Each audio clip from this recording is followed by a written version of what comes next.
Constituição diz que a família é a base da sociedade que tem proteção especial do Estado. E aquele conceito antigo e tradicional de família, ou seja, a relação pai, mãe e filhos, essencialmente patriarcal e biologizada, ficou para trás.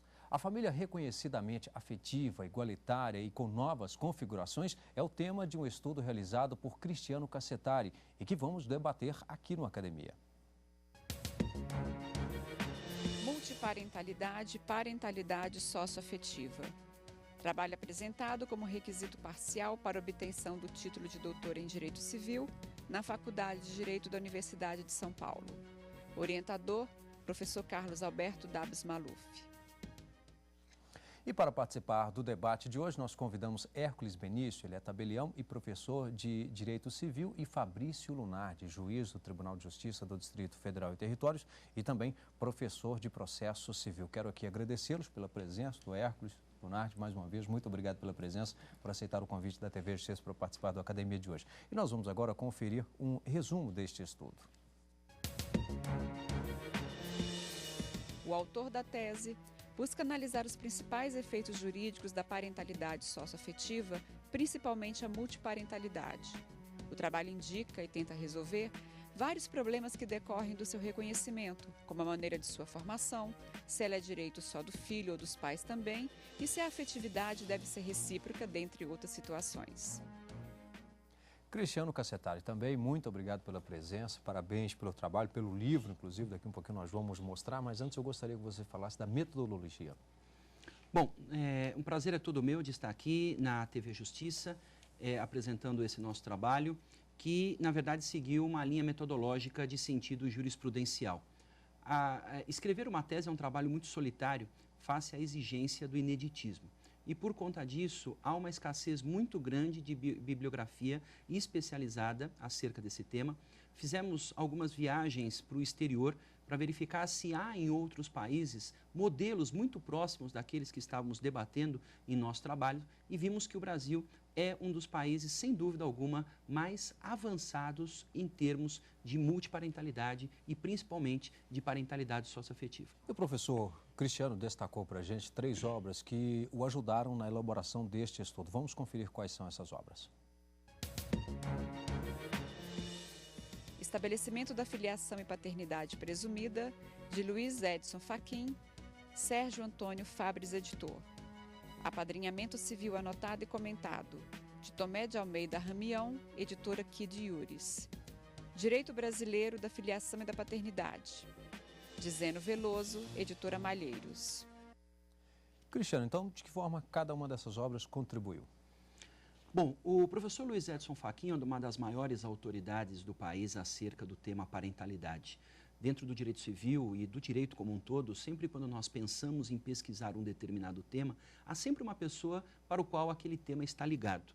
E o professor Luiz Edson Fachin, sem dúvida alguma, deu em 2 grandes livros uma contribuição muito importante para o direito brasileiro. Foi a base mesmo do nosso trabalho, porque já na década de 80 e na década de 90 já escrevia sobre a necessidade dessa desbiologização da paternidade, que começa com o professor João Batista Vilela, em Minas Gerais, escrevendo um artigo famoso, a desbiologização da paternidade, mas que esse trabalho foi aprofundado pelo professor Luiz Edson Fachin, se tornando inclusive teses por ele defendidas e por isso a nossa opção pela escolha de sua doutrina. O professor Zeno Veloso também é uma outra pessoa que merece o nosso destaque aqui, porque já na década de 80 também falava sobre a importância do vínculo afetivo, da importância de se estabelecer uma filiação, de se reconhecer uma parentalidade quando há esse vínculo de afeto. E isto na década de 80. Então, eu acho que esses doutrinadores mereciam uma indicação nossa nesse momento, porque falar disso hoje é uma situação, falar disso na década de 80 é outra, completamente diferente. E o terceiro livro que nós colocamos na indicação foi um livro português que nos serviu muito para pensarmos um modelo existente em Portugal que poderia ser trazido para o Brasil, que é o modelo do apadrinhamento civil. Portugal tem uma lei sobre o apadrinhamento civil que permite uma pessoa apadrinhar alguém sem estabelecer nenhum tipo de vínculo acerca da filiação. Então, por exemplo, se eu quiser contribuir para o estudo de uma pessoa, eu posso apadrinhá-la sem a necessidade de estabelecer entre nós um vínculo parental e sem que isso gere as consequências jurídicas do parentesco. Me parece que em alguns casos da nossa jurisprudência, em que os juízes acabam decidindo pela parentalidade socioafetiva, mas me parece que a falta da prova robusta e contundente da afetividade existente entre as pessoas pode nos levar a uma ideia de que não havia mesmo a parentalidade constituída naquele caso específico, né? Então, talvez um modelo de apadrinhamento, naquele caso, seria melhor. Eu entendo que é um instituto muito belo, muito bonito e que deveria ser preservado, então, e na hora de ser estabelecido e concedido pelo judiciário, uma cautela eu acho que se faz necessário para não permitir uma abertura, né, para qualquer tipo de situação que possa, porventura, futuramente, gerar algum tipo de contestação sobre a existência dos efeitos jurídicos desse tipo de parentalidade. Vamos falar do estudo agora. Bom, com relação ao estudo, nós optamos então por escrever sobre esse tema face ao ineditismo. No Brasil se fala muito sobre o afeto, há várias obras dentro da psicanálise, dentro do direito, que abordam a questão do afeto. Muitos julgados que falam muito bem sobre a questão afetiva, fazendo estudos dentro da filosofia do direito, dentro da teoria geral do direito, dentro de áreas afins. Mas o que eu percebi é que esses vários julgados existentes, esses vários trabalhos escritos acerca desse tema, não se preocupam sobre as consequências jurídicas disso.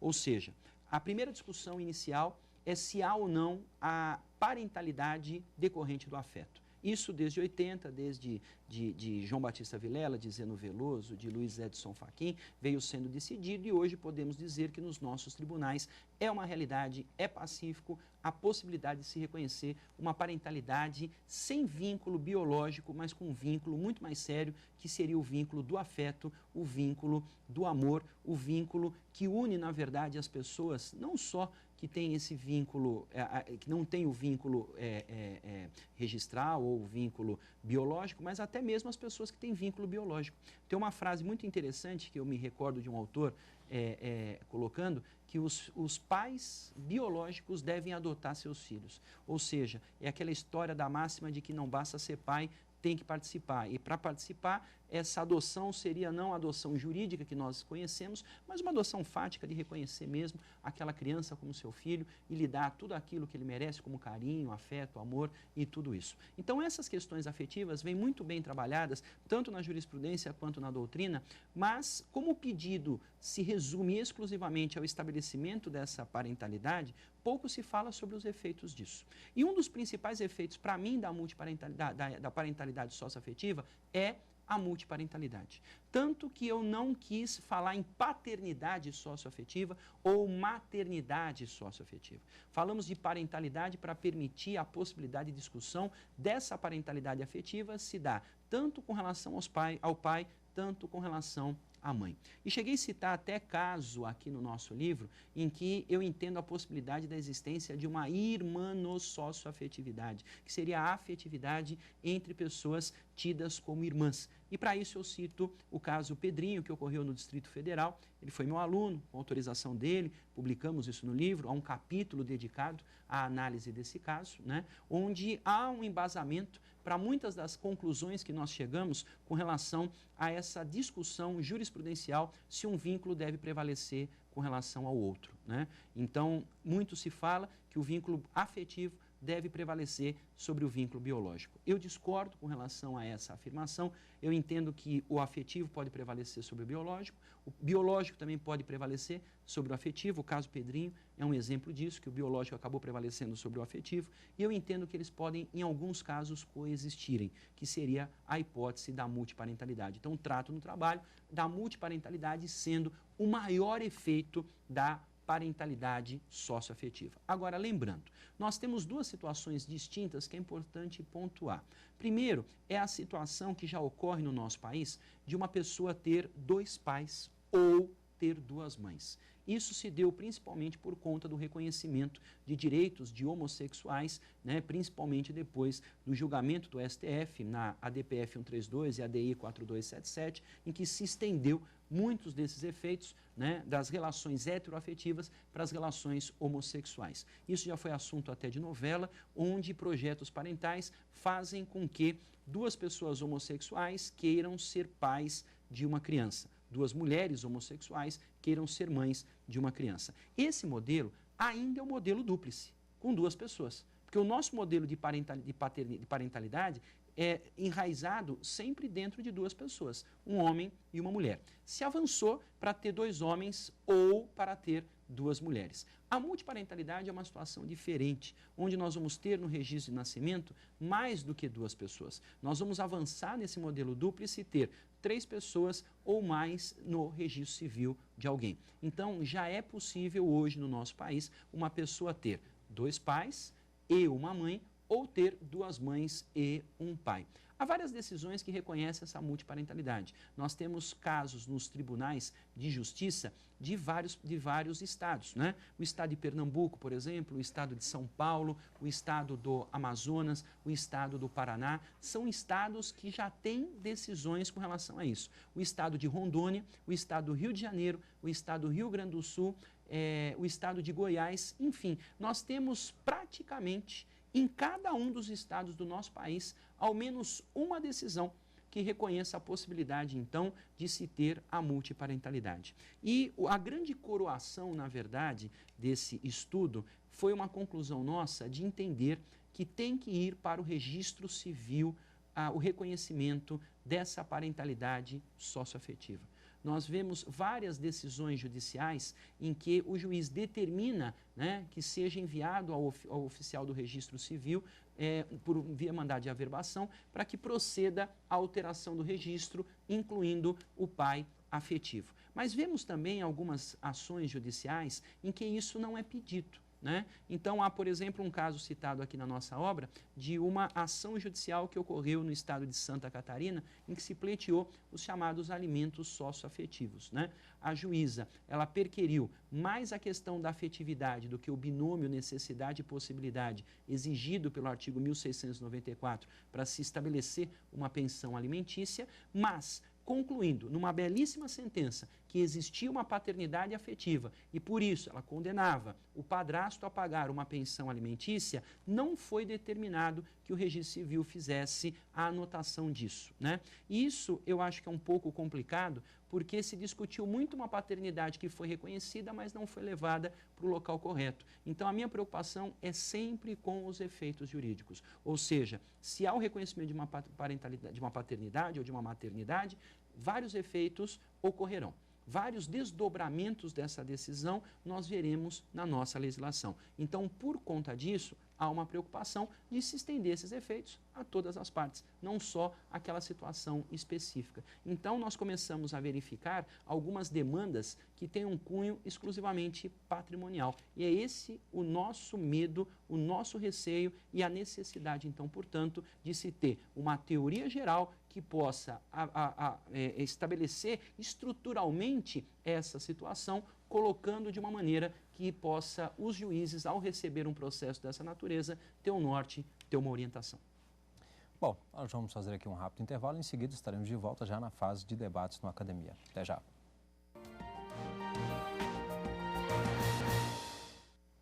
Em debate hoje no Academia, a tese Multiparentalidade e Parentalidade Socioafetiva, estudo realizado por Cristiano Cassetari. Mas antes de iniciarmos aqui o nosso debate, nós vamos conhecer algumas teses e dissertações que estão disponíveis no mercado.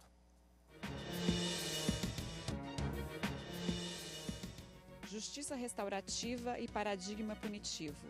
Marcelo Gonçalves Saliba, Juruá Editora. Crimes da Ditadura Militar, Roberto Lima Santos, Editora Núria Fabres. Informação, Direito e Verdade, Regulação Constitucional da Imprensa. Washington Luiz Testa Júnior, Editora Juruá. O trabalho do professor Cristiano Cassetari se resultou nesta obra que está aqui em minhas mãos, Multiparentalidade e Parentalidade Socioafetiva, efeitos jurídicos. Houve alguma alteração, tanto de título ou alteração em relação ao conteúdo, com base na própria tese ou não? Não. Nós publicamos na íntegra, na verdade, o nosso trabalho, né? Foi publicado pela editora Atlas, está disponível na versão comercial para o mercado com toda a integralidade da nossa pesquisa que fizemos para o nosso doutoramento. Bom, está aí então mais esta indicação. Professor Lunardi. Primeiramente, gostaria de agradecer o convite que me foi feito para participar do programa, ao mesmo tempo em que parabenizo o professor Cristiano Cassetari pela conclusão do doutorado, né, e pela excelente tese, né, com certeza uma obra de fôlego, né, que trata de aspectos não só do direito civil, de vários aspectos que geram questionamento para nós juristas, como também de aspectos de sociologia jurídica e psicologia. Então, é uma obra extremamente interessante, bastante completa sobre o tema. Eu tenho algumas perguntas aqui que me geraram sobre temas que me geraram alguma inquietação, não só na atividade como professor, também como magistrado, porque são ações que chegam no judiciário, né, e a criatividade humana a gente sabe que não tem limite, né? Então, a primeira delas é o seguinte: considerando esse conceito de multiparentalidade que é proposto pelo professor Cristiano, baseado então na socioafetividade, né, de acordo com esse direito civil contemporâneo, como o professor Cristiano Cassetari vê a questão da adoção por avós? É uma pergunta que, de alguma forma, pode gerar alguma estranheza para quem, né, de repente não é da área, mas eu explico ela. Na geração atual, tem sido bastante comum, então a mulher ingressa no mercado de trabalho e tem sido muito comum deixar, né, a criança com os avós. Então a mulher, né, vai trabalhar, sai 8 horas da manhã, volta 8 horas da noite e deixa a criação da criança com os avós. Em determinado momento, isso depois eu vou falar, porque isso chega no judiciário. Em determinado momento, a criança começa a chamar a mãe pelo nome e os avós começam a chamar de pai, pai, mãe e os avós. Então, esse é um questionamento que eu faço. Então, o direito, nesse caso, ou o conceito de multiparentalidade, o direito não estaria subvertendo os papéis dentro da família? Quais seriam os limites para isso? Primeiramente, eu também queria agradecer, doutor Fabrício, a sua presença aqui, abrilhantando a discussão sobre esse tema complexo, novo, palpitante, né? E essa contribuição do dia a dia do exercício da magistratura, eu acho que é fundamental para chegarmos em algumas conclusões com relação a esse tema.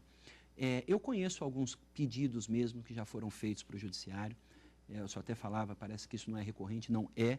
De fato, o judiciário recebe mesmo esse pedido de adoção, né, de certos filhos pelos avós, por conta dessa inversão que está existindo dentro da nossa sociedade de criação dos filhos, né? Como o senhor bem lembrou, a mulher hoje está inserida no mercado de trabalho, então ela não tem mais aquele tempo para se dedicar exclusivamente aos seus filhos. Então, por conta disso, muitos deles são criados pelos avós de uma forma muito forte, muito próxima, e eles acabam exercendo esse papel parental de pai e de mãe, né? Agora, eu acho que isso, na verdade, é um problema mais sociológico, na minha opinião, do que jurídico, e explico por quê. Hoje nós estamos vivendo uma era de terceirização da criação dos filhos.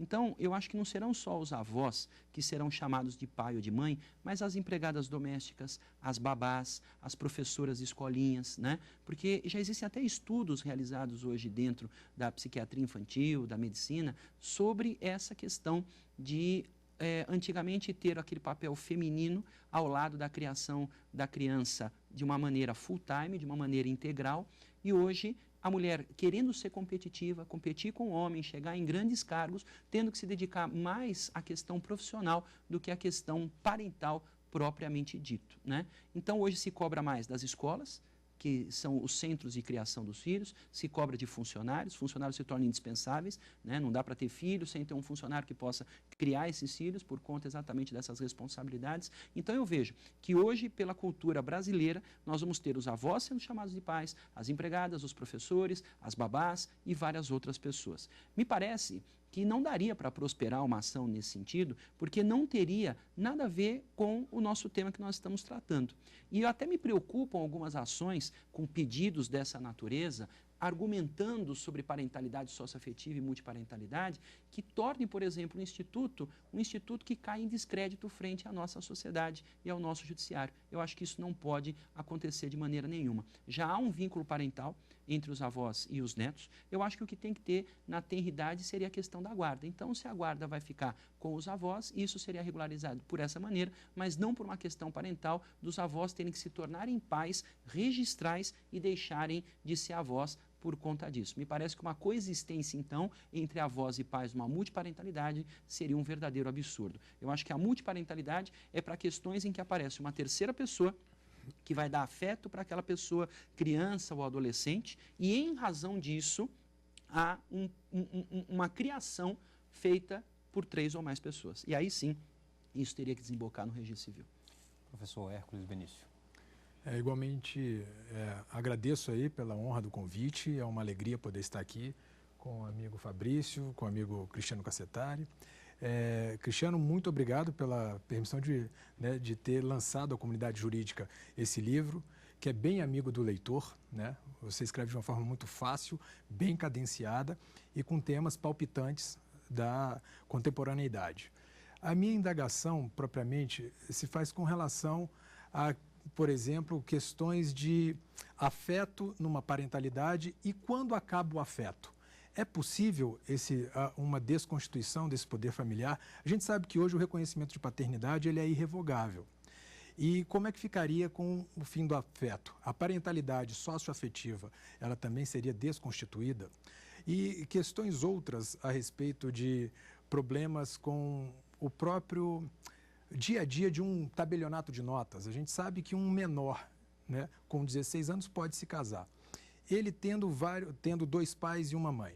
Para que ele faça, por exemplo, um pacto antinupcial estabelecendo um regime de bens diferente da comunhão parcial, ele precisará da permissão de todos os pais, bastaria de um pai ou de uma mãe, e é possível que o tabelião lavre uma escritura na presença só de um dos pais e da mãe, aguardando posteriormente a presença do outro pai faltante. É possível a lavratura de atos ineficazes, então, por parte do tabelião?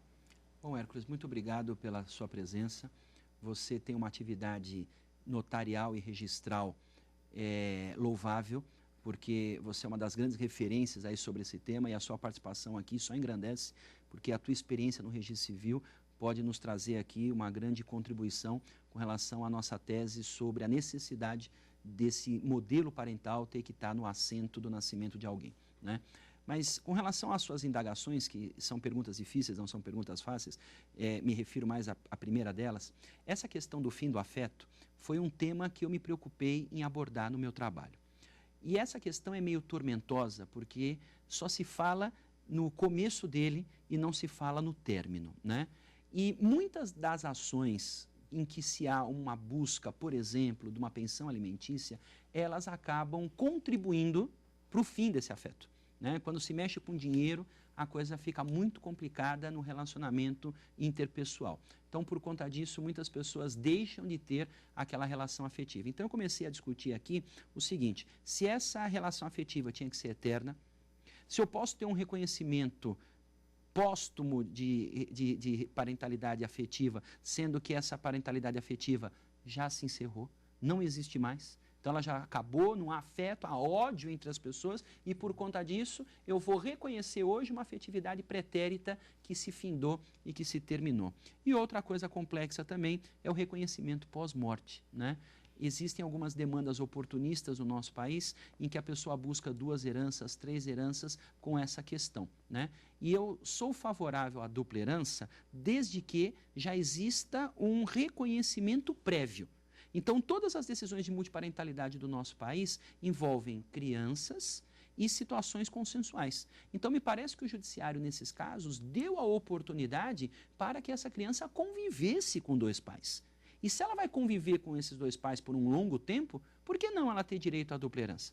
Agora, um outro problema é a situação da pessoa que recebe uma herança, aí é informado que há um pai registral, que é uma pessoa muito rica que acabou de falecer, e aí ela vai pleitear essa segunda sem ter tido o mínimo de contato com esse pai em vida. Então, me parece, e eu ousei falar isso, ousei por quê? Porque sei que você é muito criticado, Hércules, que é o seguinte: eu acho que nós vamos ter que caminhar para colocar prazos para a busca desses reconhecimentos. esse reconhecimento pós-morte eu acho que está se tornando perigoso e ele está mostrando uma conotação completamente diferente daquela ao qual ele se propôs. Então nós vamos ter que pensar assim, na minha modesta opinião, num prazo. E ousei mais ainda, em decorrência desse assunto que você levanta, em falar que nós vamos também encaminhar para a possibilidade da renúncia da parentalidade.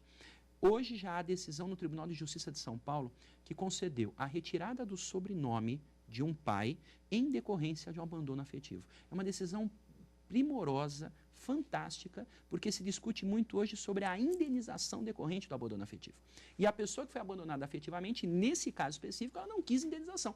Ela quis o quê? Ela quis ter a possibilidade de ter um nome que não tivesse o sobrenome do seu pai que abandonou afetivamente. Para mim, Hércules, isso é o embrião da renúncia da parentalidade. Porque existem vários casos no país de pais que são excluídos do poder parental por terem violentado sexualmente as suas filhas. E eu fico pensando, Hércules, será que uma moça que foi estuprada pelo seu próprio pai não poderia clamar do judiciário a renúncia dessa parentalidade? E eu vou ser vidraça, vou receber todas as pedradas, porque como você bem disse, né, nós estamos falando de algo indisponível, de algo imprescritível, de algo, né, indissolúvel, mas eu acredito que nós vamos ter que pensar nisso num futuro próximo por conta das nossas realidades sociais atuais, né?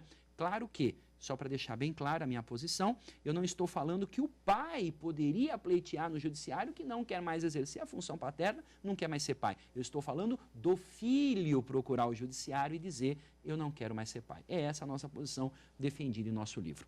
Com relação à questão relacionada ao casamento, né, nós também fizemos uma análise dessas consequências notariais e registrais e chegamos à seguinte conclusão. Se o Código determina que o poder parental é exercido por todos os pais, e leia-se não só a figura masculina, mas pais no sentido genérico, incluindo tanto o homem quanto a mulher, nós temos que privilegiar esse direito que é dado do exercício do poder parental de todos, onde, para mim, uma decisão apertada de 2-1, vamos supor que a pessoa tem 2 pais e uma mãe, 2 autorizam e 1 não. Para mim, eu acho que nós temos que privilegiar a pessoa que deu o não. Então, nesse caso, eu entendo que, se não houver unanimidade, haverá necessidade de se invocar o judiciário para resolver a questão, tanto na questão do casamento, quanto na questão do pacto antinupcial, que pode ser feito apenas por 2 ou por 1 e essa ratificação ser feita a posteriori.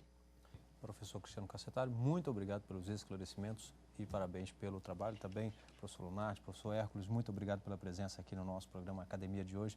Eu lembro que você também pode trazer o seu estudo para ser debatido aqui com a gente, seja a sua tese ou a sua dissertação. O endereço é academia@stf.jus.br. O programa pode ser visto também na internet, www.tvjustiça.jus.br. Obrigado e até o próximo encontro.